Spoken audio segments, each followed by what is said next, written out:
कसे आहात सगळे? आजच्या श्रावण विशेष 2 या भागात आपण श्रावण महिन्यात करण्यात येणारी श्रावणी म्हणजे तरी काय हे जाणून घेऊया. तर श्रावणी हा वेद काळापासून चालत आलेला एक संस्कार आहे. भारतीय ज्ञान परंपरेत शिक्षण अर्थात वेदांचे शिक्षण याला पूर्वीच्या काळी खूप महत्व होते. त्यावेळी लेखन कला किंवा लेखन साहित्य अत्यंत तटपुंज होते. त्याची साठवणूक करणे फारच कठीण होते.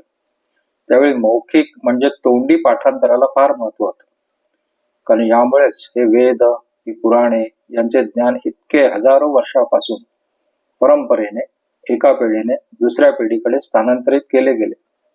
म्हणून तर ते आज जिवंत आहे, होय ना? उपनयन किंवा मुंज झाल्यानंतर किमान 12 वर्षे गुरुगृही राहून अभ्यास केला जातो. ज्ञानप्राप्तीची सुरुवात हिरव्या ऋतूपासून म्हणजे श्रावण महिन्यापासून होत असे. आजही साधारण जुलैमध्ये आपली शाळा, कॉलेजेस उघडतात, होय ना? पाऊस सुरू झाल्यावर भात शेतीची रोवणी कामे आटोपून किंचित स्वस्थता आलेली असते, मोकळा वेळ असतो. त्यावेळी आपली आषाढी एकादशी होऊन गेलेली असते. पिके किंचित वर आलेली असतात.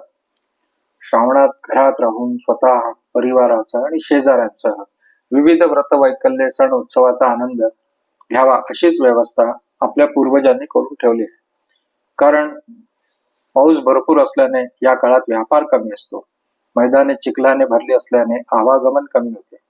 त्यामुळे सीमोल्लंघन करण्यास सुद्धा वेळ नसतो.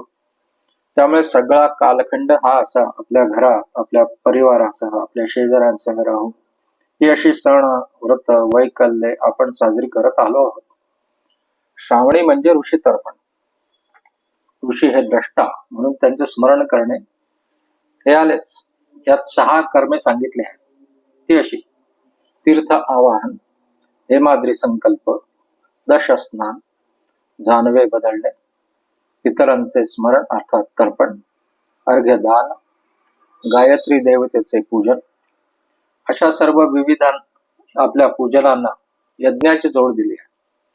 वैदिक देवतांना आहुती दिल्या जातात. विष्णू स्मरण करून आपण केलेल्या चुकांची कबुली दिली जाते व या चुका, दोषांपासून मुक्तता होण्यासाठी संकल्प केला जातो. प्रसन्न मनाने आपल्या नवीन शैक्षणिक सुरुवात वर्षाची केली जाते.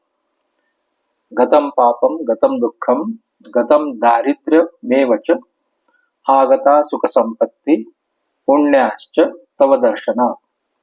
अशी प्रभूला प्रार्थना करूया आणि आनंदाने नव्या पर्वाला सुरुवात करूया.